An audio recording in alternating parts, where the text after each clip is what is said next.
Subscribe कीजिए computer bye विकास sir channel को और बेल आइकन प्रेस करके ऑल पे क्लिक कर दीजिए हमारे लेटेस्ट वीडियो सबसे पहले देखने के लिए। नमस्कार दोस्तों, स्वागत है आपका अपने YouTube चैनल कंप्यूटर बाय विकास सर पर। मैं विकास कुमार और आज मैं आपके लिए लेकर आया हूं बैंक पीओ बनने का पूरा रोड मैप, यानी जीरो से लेकर फाइनल सिलेक्शन तक का, एलिजिबिलिटी से लेकर सैलरी, पोस्टिंग से लेकर प्रमोशन, जितनी भी चीजें हैं जो आपको पता होना चाहिए वो सब कुछ इस वीडियो में है। क्या क्या आपको मिलने वाला है एक बार मैं यहाँ पर आपको दिखा देता हूँ। तो वो होगा इंट्रोडक्शन, क्या होता है बैंक पीओ, ठीक है, किस तरह का रोल होता है उसका, वो मैं आपको बताने वाला हूँ। एलिजिबिलिटी क्या होनी चाहिए, एग्जाम का पैटर्न क्या होता है, पूरा का पूरा सिलेबस मैं आपको एक एक चीजें बताने वाला हूँ, क्या क्या इसमें पढ़ाया जाएगा, कंप्यूटर का क्या रोल होता है इसके अंदर। फिर उसके बाद आएगा प्रिपरेशन कैसे करें और क्या सैलरी और कैसे ग्रोथ होता है बैंक पीओ का। ये टोटल चीजें मैं आपको इस वीडियो में बताने वाला हूं। तो सबसे पहले बिना देर के हुए हम लोग बात करेंगे कि बैंक पीओ कौन होता है। दोस्तों, बैंक पीओ वो पर्सन है, या फिर कह सकते हैं बैंक पीओ बैंक का रीढ़ का हड्डी होता है। पीओ का मतलब है प्रोबेशनरी ऑफिसर। ये बैंक का एक ऑफिसर लेवल पोस्ट होता है जो बैंक की ब्रांच को चलाने में महत्वपूर्ण भूमिका निभाता है। कैश, लोन, अकाउंट देखना, कस्टमर सर्विस संभालना, स्टाफ को गाइड करना, बैंकिंग ऑपरेशंस मैनेज करना, यानी बैंक का बहुत जिम्मेदार पद, और युवा इसमें सबसे ज्यादा करियर बनाते हैं।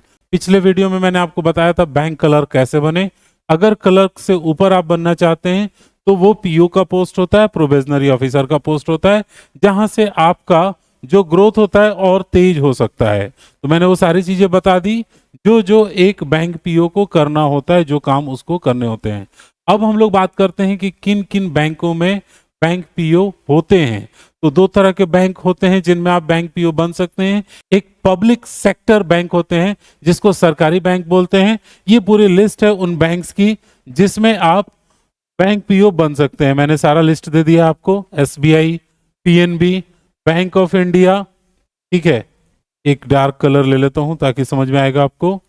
बैंक ऑफ बड़ौदा हो गया, यूनाइटेड कमर्शियल बैंक हो गया, यूको बैंक, सीबीआई हो गया, यूबीआई हो गया, यूनियन बैंक ऑफ इंडिया, ठीक है।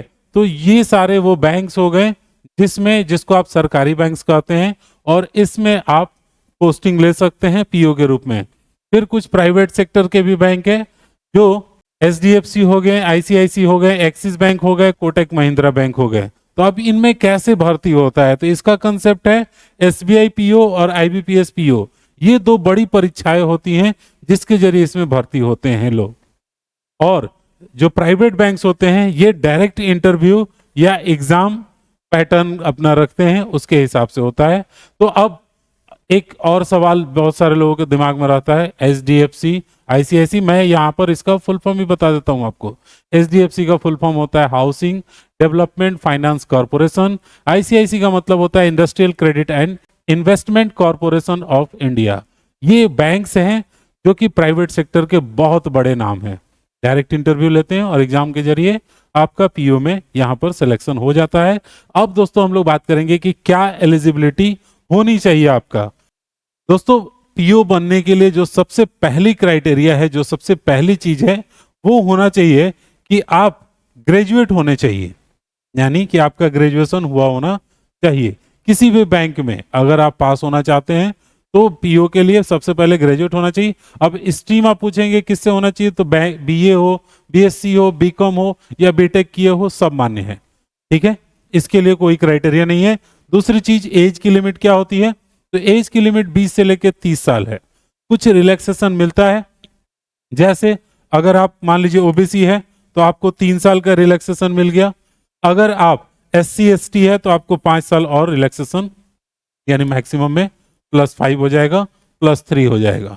ये आपको कुछ रिलैक्सेशन मिलेगा। अटेम्प्ट देने की कोई भी लिमिट नहीं होती है, अटेम्प्ट आप जितना दे सकते हैं।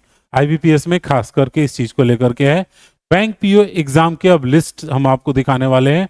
टोटल बैंक पीओ के कितने एग्जाम्स होते हैं, तो भारत में पीओ बनने के लिए ये एग्जाम्स जो लेते हैं बैंकिंग संस्थाएं, उनकी मैंने लिस्ट बनाई हुई है।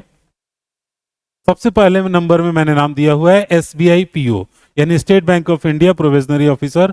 ये आपका एग्जाम होता है फर्स्ट नंबर में, जो एसबीआई के थ्रू होता है, क्योंकि वो बैंक ही अकेले इतना बड़ा है कि पूरे देश का लगभग कहा जाए तो काफी बड़ा परसेंटेज वो अकेले एसबीआई कवर करता है। दूसरा नंबर में आता है आईबीपीएस पीओ। तो इसमें जो लोग भी पीओ में पोस्ट में जाते हैं उसको अलग अलग बैंक्स अपने पास चुन चुन करके, जो टॉप में बैंकिंग आती है वो पहले चुनती हैं शुरुआत के स्टूडेंट्स, फिर उसके बाद रैंकिंग वालों को इसी तरह से सब एक एक में बंटवारा हो जाता है, जितने भी सरकारी बैंक्स में जाते हैं लोग। तो ये आपका institute of banking professional selection probationary officer का ये एग्जाम होता है।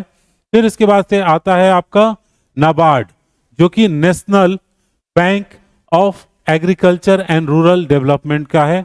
ये भी आपका एग्जाम लेता है, ठीक है, पीओ का। आरबीआई ग्रेड बी होता है, इसमें भी आपका एग्जाम होता है, ठीक है। फिर उसके बाद LIC AO life insurance corporation assistant administration या एडमिनिस्ट्रेटिव एग्जीक्यूटिव ऑफिसर्स का भी होता है, वो भी पीओ के ही पोस्ट के तरह ही होता है। तो ये एग्जाम पैटर्न क्या होता है तो पूरा उसके बारे में भी हम लोग बात करेंगे। तो ये आपके मैंने सारे आपके नाम दे दिए, एलआईसी, नाबार्ड, आरबीआई और आईबीपीएस और एसबीआई। ये वो संस्था है जो आपको बैंक पीओ का एग्जाम लेती है, ठीक है। अब पीओ में भर्ती कैसे होता है, क्या उसके स्टेप्स होते हैं, उसके ऊपर हम लोग थोड़ा सा बात कर लेते हैं। तो 3 चरण में बैंक पीओ आपका निकलता है। सबसे पहली चीज जो होती है वो होती है आपकी प्रीलिम्स, यानी कि प्राइमरी फर्स्ट आपका प्रारंभिक एग्जाम होगा। आप एंट्रेंस एक तरह से समझ लीजिए, एंट्री होइएगा, ठीक है। अगर ये नहीं निकला तो फिर आगे आप जाएंगे ही नहीं। फिर उसके बाद जब आप ये निकाल लेते हैं फिर आपको प्लस अब इसका एग्जाम देना होता है, जो कि मेंस होता है। इसको हम लोग मुख्य परीक्षा बोलते हैं। ये थोड़ा टफ हो जाता है आपको, प्री बहुत लोग निकाल लेते हैं पर मेंस में जाकर के अटक जाते हैं। फिर उसके बाद से आता है नंबर इंटरव्यू का और डॉक्यूमेंट वेरिफिकेशन आपका होगा। जितना भी आपने डॉक्यूमेंट लगाया सब कुछ वेरीफाई होगा, सही होने पे ही आप आगे बढ़ेंगे। फिर उसके बाद से कुछ एसबीआई जैसे है उसमें ग्रुप एक्सरसाइज भी वो लेता है, तो वो एक चीजें ऐड हो जाती हैं आपका। तो ये टोटल 3 आपके मेन होते हैं जो प्रोसेस होते हैं आपके एग्जाम के, ठीक है। उम्मीद है समझ गए होंगे। पहले नंबर प्रीलिम्स होगा। अब प्रीलिम्स कैसे होगा, क्या चीजें इसमें होंगी, उसका सिलेबस क्या होता है, वो सारी चीजें मैं आपको बताता हूं अच्छे से पूरा फुल डिटेल में। वीडियो के अंत तक बने रहिएगा। आपको जितना भी बैंक पीओ से रिलेटेड नॉलेज जानकारी चाहिए वो सब कुछ एक सिंगल इस वीडियो में मिलने वाला है, ठीक है। अब हम लोग बात करेंगे प्रीलिम्स एग्जाम के पैटर्न कैसे होंगे। तो सबसे पहले नंबर आपको इसका सिलेबस में बता दूं तो आपको इंग्लिश लैंग्वेज से लगभग 30 क्वेश्चन पूछे जाते हैं और टोटल आपको 20 मिनट का समय दिया जाता है, ठीक है। फिर उसके बाद से क्वांटिटिव एप्टीट्यूड होते हैं जिसमें से 35 जो 20 नंबर के होते हैं। रीजनिंग ये भी 35 क्वेश्चन 35 मार्क्स के 20 मिनट के, ठीक है। तो 3 चीजें हैं यहाँ पर, ये आप क्वेश्चंस हो गए, ये मार्क्स हो गया और ये आपका टाइम हो गया, ठीक है। तीनों चीजें हैं। टोटल आपको 100 क्वेश्चंस होंगे, 100 मार्क्स के, टाइम आपको मिलेगा 60 मिनट्स। और एक इसमें एक चीज और आपको थोड़ा सा ध्यान देने वाली बात है, वो ये है कि मार्क्स आपके माइनस भी होंगे। हर 4 क्वेश्चन पे 1 नंबर आपका माइनस हो जाएगा, यानी कि 0.25 आपका माइनस मार्किंग भी होता है। तो ये क्वालिफिकेशन कैसे होगा, तो ये मार्क्स फाइनल मेरिट पे नहीं जोड़ते हैं, ये भी आप ध्यान रखिएगा। अगर आप यहाँ पे खूब अच्छा भी ला देते हैं नंबर तो बस आप एंट्री होइएगा, मार्क्स आपके टोटल मेन एग्जाम वाले ही जोड़ते हैं, ठीक है। मैंने आपको बता दिया कि कौन से सब्जेक्ट में कितने पूछे जाते हैं और कितना समय आपको मिलता है। ये आपका प्री का एग्जाम का हो गया, उम्मीद है आप अच्छे से समझ गए होंगे। अब हम लोग बात करेंगे मेंस का, कि मेंस एग्जाम में आपका क्या पैटर्न होता है। मेंस में आ गए हम लोग। अब यहाँ पर सबसे पहले नंबर मैं आपको बता दूं कि इसका जो पैटर्न होगा इसमें 2 तरह से होंगे। एक तो आपको क्वेश्चन हो गया, जैसे देखिए इंग्लिश में डिस्क्रिप्टिव भी होता है टेस्ट, यानी कि पूरा डिस्क्राइब करने को आपको मिल जाएगा ऐसे वगैरह लिखने के लिए। उससे पहले जो आपका एग्जाम होगा वो 200 नंबरों का एग्जाम होता है, जिसके लिए आपको टोटल 3 घंटे का समय मिलता है, 180 मिनट तो टाइम मिलता है, बट क्वेश्चन भी काफी टफ होते हैं इसमें। रीजनिंग से आपका एक क्वेश्चन होगा, कंप्यूटर एप्टीट्यूड होगा, टोटल 60 मार्क्स का, जिसके लिए आपको 60 मिनट मिलेगा। जनरल इकोनॉमिक्स, बैंकिंग अवेयरनेस, ठीक है, ये सारी चीजें होंगी जो टोटल आपको 40 मार्क्स के होंगे। फिर उसके बाद से आएगा इंग्लिश, जिसमें रीडिंग और ग्रामर, दो चीजें होंगी आपको। ये भी आपके 40 मार्क्स के होते हैं, जिसके लिए आपको 40 मिनट का समय मिलता है। और आपका डेटा एनालिसिस, ये आपका होगा इंटरप्रिटेशन। तो इसके लिए, जिसको आप लोग शॉर्ट में ये बोलते हैं DI, ठीक है, तो इसका 60 मार्क्स का आपका होगा, जिसके लिए 45 मिनट का समय आपको लेना होगा। और उतने टाइम पीरियड में अगर आप फ्रेम में सेट करते हैं कि इतने देर में मैं इतने क्वेश्चन मार्क कर दूं, तो जाकर के आप अच्छे मार्क्स ला सकते हैं। नहीं तो अगर एक ही में आपने सारा टाइम खत्म कर दिया, तो फिर आप कभी भी मेंस नहीं निकाल पाएंगे, ये ध्यान रखिएगा। इंग्लिश का आप डिस्क्रिप्टिव टेस्ट देना पड़ेगा आपको, जिसमें 25 मार्क्स 30 मिनट के आपके लेटर प्लस ऐसे होते हैं, जिसमें आपको ऐसे लिखना होता है, कोई टॉपिक आपको मिल जाएगा उसके ऊपर। तो ये चीज आपका पूरा का पूरा मेंस का हो गया। अब ये पूरा आप कंप्लीट तैयारी कर लेंगे तो फिर जाके होगा। अब एक चीज और, मैंने तो ये आप तो आपको बता दिया इंग्लिश में, रीजनिंग में। अब ये पूरा फुल सिलेबस भी मैं आपको बताने वाला हूं कि क्या क्या टॉपिक पढ़ने को इसमें होगा। पूरा फुल डिटेल में हर चीज बताने वाला हूं। बैंक पीओ का पूरा सिलेबस आपको यहाँ पर मिलने वाला है। तो अब शुरू करते हैं, हम लोग चलते हैं सब्जेक्ट वाइज, हर एक में क्या क्या सिलेबस में आपको होता है। जैसे सबसे पहले नंबर में हो गया आपको इंग्लिश, जो किस में आपको पूछेगा, प्री और मेंस दोनों में ही। तो प्री और मेंस इन दोनों में आपका इंग्लिश पूछेगा, ठीक है। ये टॉपिक पूरा मैंने लिस्ट बना करके आपको यहां पर दे दिया हुआ है, जिसमें आपको रीडिंग कॉम्प्रिहेंसिव भी बोलते हैं इसको, RC। दूसरा नंबर आ गया पारा जुम्बल, सेंटेंसेस, रीअरेंजमेंट, एरर डिटेक्शन, ये सारा इंग्लिश का ही मैं आपको बता रहा हूं, ठीक है। हर एक टॉपिक में आपको फुल डिटेल आपको बता दूंगा। फिलिंग द ब्लैंक्स भी होगा, फ्रेज रिप्लेसमेंट होगा, सेंटेंस इंप्रूवमेंट होगा, वोकैबुलरी, सिनोनिम्स, एंटोनिम्स, फिर उसके बाद से वर्ड के यूज करने के लिए बताया जाएगा या पूछा जाएगा। उसमें पैराग्राफ बेस्ड क्वेश्चंस होंगे, कॉलम मैचिंग भी होंगे। कॉलम मैचिंग के बाद से अब मैं आपको बताऊंगा कि मेंस इंग्लिश में क्या क्या आपको स्पेशल टॉपिक्स होते हैं। ये अभी तक जो मैंने बताया वो प्री के थे, तो मैं अभी इंग्लिश के बारे में ही आपको बता रहा हूं, इंग्लिश में क्या क्या पूछा जाएगा। अब मेंस में क्या होगा, तो रीडिंग कॉम्प्रिहेंसिव थोड़ा हाई लेवल का हो जाएगा, पारा कंप्लीटेशन, फिर उसमें क्रिटिकल रीजनिंग भी होगा, एजम्पशन भी होगा, इनफ्रेंस भी होंगे, कॉल्यूजन भी होगा। ये सारी चीजें आपको मिलेंगी। मैच द फॉलोइंग जैसे क्वेश्चंस भी मिलेंगे। तो ये पूरा आपका हो गया इंग्लिश मेंस और प्रीज के। फिर उसके बाद से आता है क्वांटिटिव एप्टीट्यूड, इसके बारे में आपसे पूछा जाएगा, ठीक है। इंग्लिश का मैंने बता दिया, अब इसमें बात करते हैं, इसमें आपको क्या क्या टॉपिक पढ़ने को मिलेगा, पूरा लिस्ट में आपको बता रहा हूं। तो पहला जो होगा नंबर सिस्टम होगा, सिंप्लीफिकेशन, अप्रोक्सीमेशन, फिर उसके बाद से क्वाड्रेटिक इक्वेशन, डेटा इंटरप्रिटेशन जो कि DI होता है, table, bar graph, line graph, ये सारी चीजें मिलेंगी। रेशियो होगा, रेशियो प्रिपरेशन होगा, परसेंटेज होगा, प्रॉफिट एंड लॉस होगा, सिंपल एंड कंपाउंड इंटरेस्ट आपसे पूछा जाएगा, टाइम एंड वर्क के बारे में, टाइम स्पीड एंड डिस्टेंस के बारे में, फिर उसके बाद से पार्टनरशिप होगा, एवरेज होगा, mixture and allegations, measurement 2D plus 3D basics पे बनाया गया होगा। फिर उसके बाद से आएगा प्रीम्यूटेशन एंड कॉम्बिनेशंस बेसिक, प्रोबेबिलिटी, ये सारी चीजें आपके होंगे इस टॉपिक में। क्वांटिटिव एप्टीट्यूड में इतनी चीजें आपसे पूछी जाएंगी। ये सारे टॉपिक्स आप चाहे तो नोट करके रख लीजिएगा, एक एक चीजें ध्यान से। अब बात करते हैं हम लोग डेटा एनालिसिस और इंटरप्रिटेशन मेंस का। ये मेंस में सबसे इंपॉर्टेंट सेक्शंस होते हैं, ठीक है। मैं आपको फुल सिलेबस के बारे में बता रहा हूं, जिसमें मेंस और प्रीज दोनों ही हैं। तो ये आपका हो गया प्री और मेंस में, ये प्रीलिम्स में पूछा जाता है, ये मेंस में मेनली पूछा जाता है। अब क्या क्या इसमें पूछा जाएगा, तो tabular DI, line graph DI, bar graph DI, pie chart DI, mix DI। अब DI का मतलब मैंने आपको पहले ही बता दिया है, डेटा इंटरप्रिटेशन। अब फिर मिक्स DI के बाद से आता है castle DI, missing DI, data sufficiency, quadratic equation, probability advance में होगा थोड़ा, प्रीम्यूटेशन, कॉम्बिनेशन, फिर उसके बाद से आएगा mensuration based DI, Venn diagram based DI। Reasoning होगा, रीजनिंग एबिलिटी प्रीलिम्स में आपका आता है, ठीक है। अब इसमें क्या क्या टॉपिक कवर होंगे ये भी आपको बता देता हूँ रीजनिंग के बारे में। तो इसमें क्या होंगे, सिटिंग अरेंजमेंट्स, जिसमें लाइनर, सर्कुलर, स्क्वायर, पजल्स होंगे, floor, age, box, day, month, इस तरह के। फिर उसके बाद से सिलोगिम्स होंगे, इनइक्वालिटी होगा, ब्लड रिलेशंस के बारे में पूछा जाएगा, डायरेक्शन सेंस होंगे, coding, decoding, alphabet series, number series, order, ranking, इस तरह के बहुत सारे सवाल आते हैं। और भी होंगे इसमें आपको, जैसे मशीन, इनपुट आउटपुट, बेसिक्स पूछे जाएंगे, डेटा सफिशिएंसी, ये टोटल इस तरह के क्वेश्चंस आपको आएंगे रीजनिंग में। अब रीजनिंग प्लस कंप्यूटर एप्टीट्यूड अगर मेंस में आपसे पूछा जाता है तो क्या होंगे, ये मेंस का अब आपका हो जाता है सिलेबस, और उसमें अब क्या क्या टॉपिक होंगे थोड़ा ध्यान से सुनिएगा।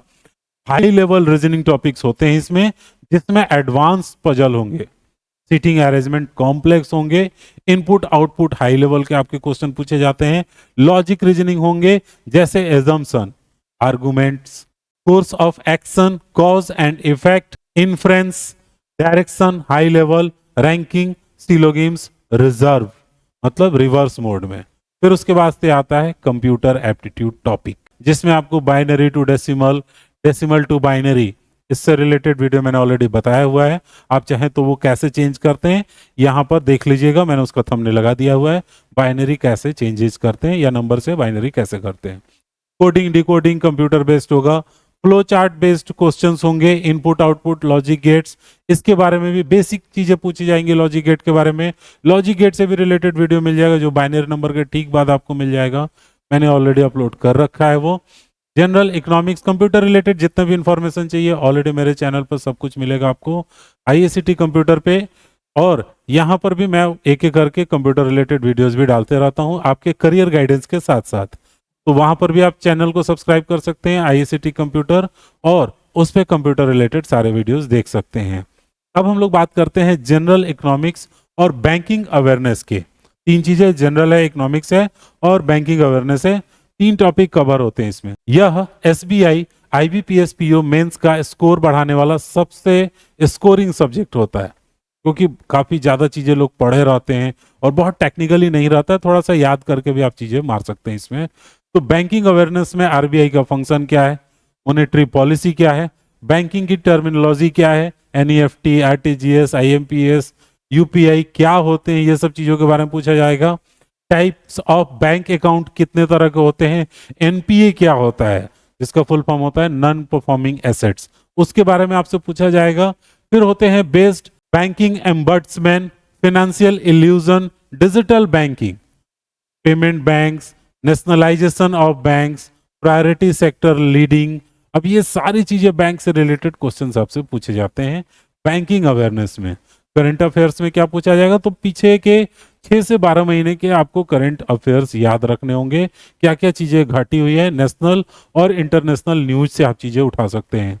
तो सीधा सीधा पहला नंबर आपका आ सकता है नेशनल और इंटरनेशनल न्यूज, बजट, इकोनॉमी के सर्वे, गवर्नमेंट स्कीम्स क्या क्या है वो सारी चीजें होंगी, appointments, awards, honour, sports, science and techs, books and authors के बारे में भी, जो पिछले 6 महीने साल भर या बहुत ज्यादा पॉपुलर है उनके बारे में हो सकता है पूछ दे आपसे।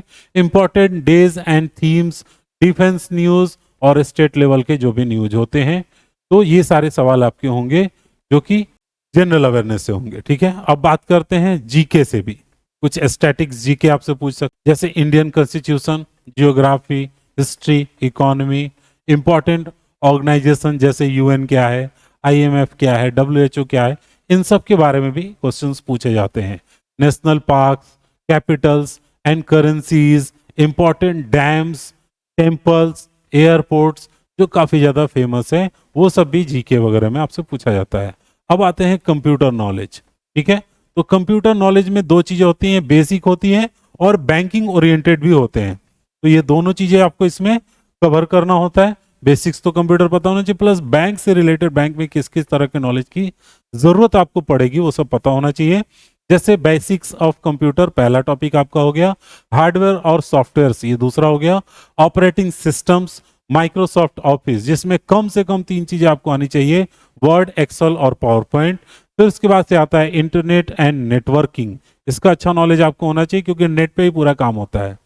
DBMS बेसिक्स भी इसके पता होने चाहिए, डेटाबेस मैनेजमेंट सिस्टम बोलते हैं इसको, email basics, cyber security, computer memory, abbreviation जैसे कि रैम, रोम, CPU, URL, HTTP, USB, मतलब उसके अंदर के सारी चीजों के बारे में कंप्यूटर रिलेटेड पता होने चाहिए आपके।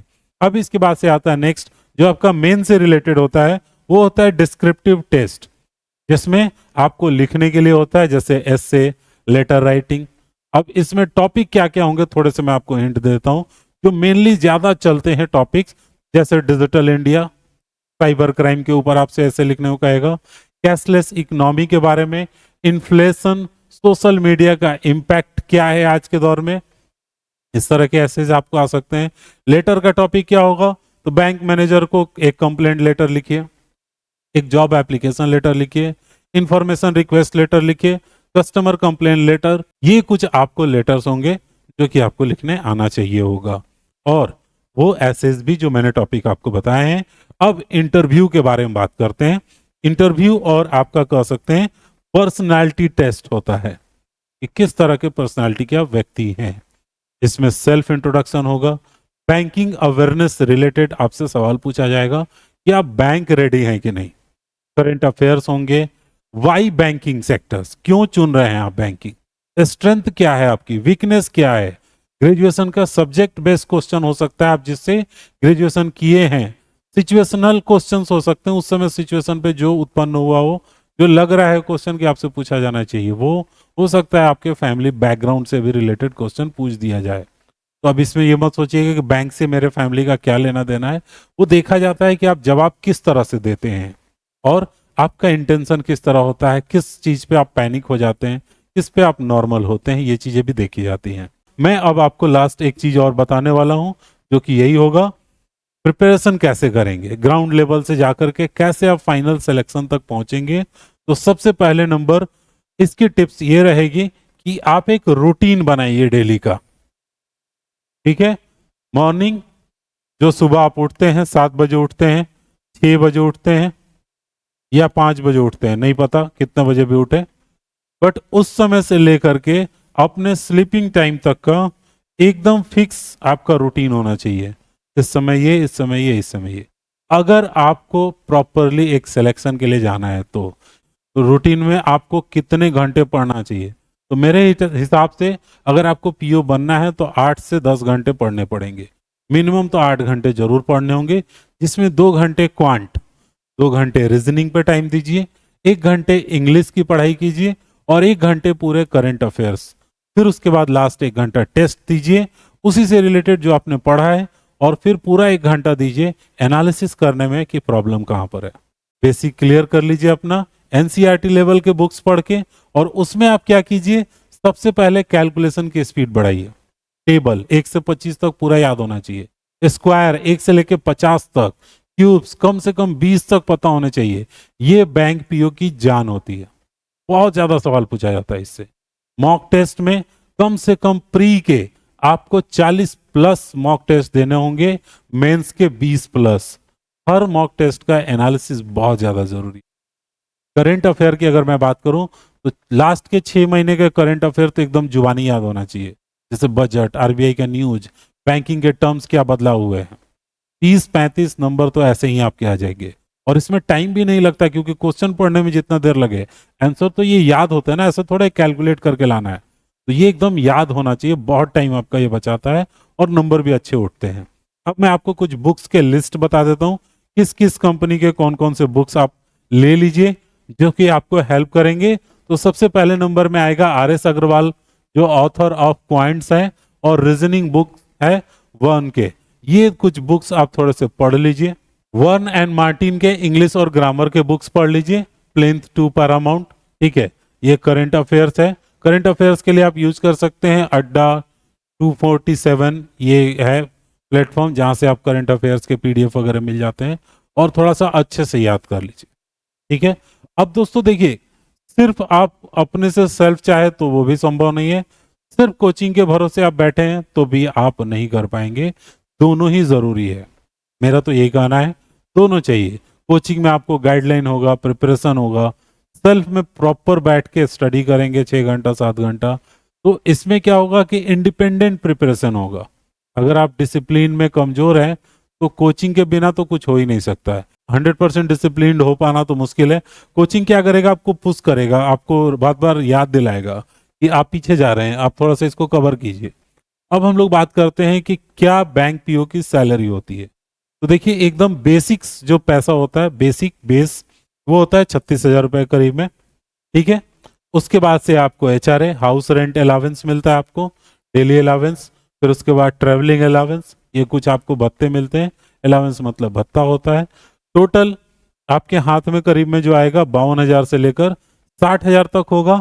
अगर आप मेट्रो सिटी वगैरह में रहते हैं तो आपको ट्रैवलिंग अलावेंस वगैरह थोड़ा ज़्यादा मिल सकता है, और वो हो सकता है 60 से 65,000 रुपये के करीब में। अब आप सोचेंगे तो बहुत कम है, नहीं ऐसा नहीं है, इसमें प्रमोशन बहुत जल्दी होता है और ग्रोथ भी बहुत तेजी में होता है, यानी प्रमोशन और ग्रोथ इसमें बहुत अच्छा होता है। अब आप कैसे ग्रोथ करेंगे वो भी मैं आपको पूरा लाइन से दिखा सकता हूँ। सबसे पहले जो आपकी एंट्री होगी वो किससे होगी, पीओ से, यानी आप as a probationary officer bank में ज्वाइन करेंगे। फिर उसके बाद से आप तुरंत इंटरनल एग्जाम पास करके असिस्टेंट मैनेजर बन सकते हैं। फिर उसके बाद से आप ब्रांच मैनेजर बन सकते हैं। फिर उसके बाद चीफ मैनेजर हो सकते हैं, एजीएम हो सकते हैं, असिस्टेंट जनरल मैनेजर हो सकते हैं, चीफ जनरल मैनेजर हो सकते हैं। फिर उसके बाद से आता है एग्जीक्यूटिव डायरेक्टर, चेयरपर्सन। तो वहां तक के पोस्ट पर एक पीओ पहुंच सकता है अगर वो दम रखता है तो, और एक्सपीरियंस के बल पे ग्रो करते जाता है। अब देखिए बात हम लोग करेंगे कि पोस्टिंग कहाँ कहाँ होती है। ये लास्ट अब कुछ चीजें रह गई, आपको पूरा डिटेल मैंने आपको बोला था, सारा डिटेल आपको बताऊंगा लास्ट तक। तो कहाँ कहाँ पोस्टिंग होती है, ये कुछ 4 तरह की पोस्टिंग आपको मिलेगी, जिसमें सबसे पहले नंबर रूरल एरिया हो गया, फिर उसके बाद से सेमी अर्बन हो गया, अर्बन और मेट्रो सिटीज, यानी कि कुछ गांव देहात में भी कभी आपको भेजा जाएगा, पोस्ट किया जाएगा। फिर थोड़ा सा आपको एक्सपीरियंस लेने के लिए मिले जुले, मतलब छोटा शहर हो, फिर थोड़ा सा और बड़ा शहर, फिर आपको एकदम मेट्रो सिटी में पोस्टिंग कर दिया जाएगा। ये पूरी तरह बैंक पे डिपेंड करता है, ये किसी पर्सन के बस का नहीं है। अब बात करते हैं बैंक पीओ के बनने के क्या फायदे होते हैं। दोस्तों बैंक पीओ बनने के बाद सबसे पहली जो चीज होती है वो होती है जो हम कमाते हैं, वो रेस्पेक्ट। एक पीओ का बहुत अच्छा रेस्पेक्ट होता है, ठीक है। दूसरे नंबर एक अच्छी खासी सैलरी, सरकारी सुरक्षा है, यानी कि जॉब की सिक्योरिटी है क्योंकि आप गवर्नमेंट जॉब में हैं। फास्ट प्रमोशन है, पूरी तरह आप पे डिपेंड है, आप जितना अच्छा क्वालिफाई करते जाएंगे इंटरनल एग्जाम उतनी तेजी में आप ग्रो करते जाएंगे। लोन्स जो कि आपको कम ब्याज पे मिल जाता है, ये आपको फैसिलिटी है क्योंकि आप पीओ हैं बैंक में। मेडिकल फैसिलिटीज मिलती है और बहुत सारे भत्ते आपको जो मिलते हैं उसके वजह से भी आपको बेनिफिट्स होते हैं। तो ये कुछ बेनिफिट्स हैं जो कि बैंक पीओ को मिलते हैं, लेकिन हाँ कुछ चैलेंजेस भी होते हैं बैंक पीओ के, अब उस पर भी हम लोग बात कर लेते हैं। तो बैंक पीओ का चैलेंज क्या है, सबसे पहले नंबर बहुत ज्यादा रिस्पॉन्सिबिलिटी होती है, कस्टमर का प्रेशर भी उसी तरह से रहता है, सेल्स के टारगेट्स भी मिलते हैं कुछ बैंकों में कि हाँ इतना सेल होना चाहिए, इतने ये चीजें होनी चाहिए, इतने क्रेडिट कार्ड बिकने चाहिए, इतने इंश्योरेंस बिक जाने चाहिए, इतने अकाउंट खुल जाने चाहिए, इतना सेविंग्स क्रेडिट हो जाना चाहिए, आ जाना चाहिए बैंक में। तो ये चीजें का बहुत प्रेशर होता है। ट्रांसफरेबल जॉब है, हर 3 साल 5 साल में यहाँ वहाँ आपको बैंक घुमाता रहेगा, कभी आपको कहीं देहात में ले जाकर पटक देगा, तो कभी कहीं मेट्रो सिटी में, कभी उस जगह जहाँ आप जाना नहीं पसंद करते। ये आपके कंट्रोल से बाहर होगा, लेकिन करियर का ग्रोथ इसमें चैलेंज के साथ साथ है। तो टोटल मैंने आपको बता दिया है। अब एक लास्ट आपको बात कर दूं कि अगर आप 6 से 12 महीने का एकदम ईमानदारी से मेहनत करते हैं बैंक पीओ के लिए, अच्छे से मॉक टेस्ट देते हैं, करंट अफेयर्स की बढ़िया से रिवीजन करते हैं, प्रैक्टिस करते रहते हैं, तो पीओ बनना मुश्किल नहीं है। बस रेगुलरिटी, डिसिप्लिन ही सबसे बड़ा सीक्रेट है। ठीक है दोस्तों, आपको मैंने बैंक पीओ से रिलेटेड सारी जानकारी दी है। दोस्तों मुझे उम्मीद है आपको बैंक पीओ का पूरा रोड मैप समझ में आ गया होगा। अगर आपको ये वीडियो पसंद आया तो लाइक शेयर जरूर कर दीजिएगा, खासकर अपने उन दोस्तों के साथ जो बैंक में कोई नौकरी के बारे में सोच रहे हैं, करियर बनाने के बारे में सोच रहे हैं। बैंकिंग व करियर रिलेटेड वीडियोस देखने के लिए चैनल को सब्सक्राइब कर लीजिएगा। कंप्यूटर बाय विकास सर, मिलते हैं अगले वीडियो में एक और इन्फॉर्मेशन के साथ, तब तक सीखते रहिए। चैनल को सब्सक्राइब करो पहले, हाँ जल्दी करो, मुझे पता है कि आप लोग नहीं करते, वीडियो देखते हो लेकिन सब्सक्राइब नहीं करते।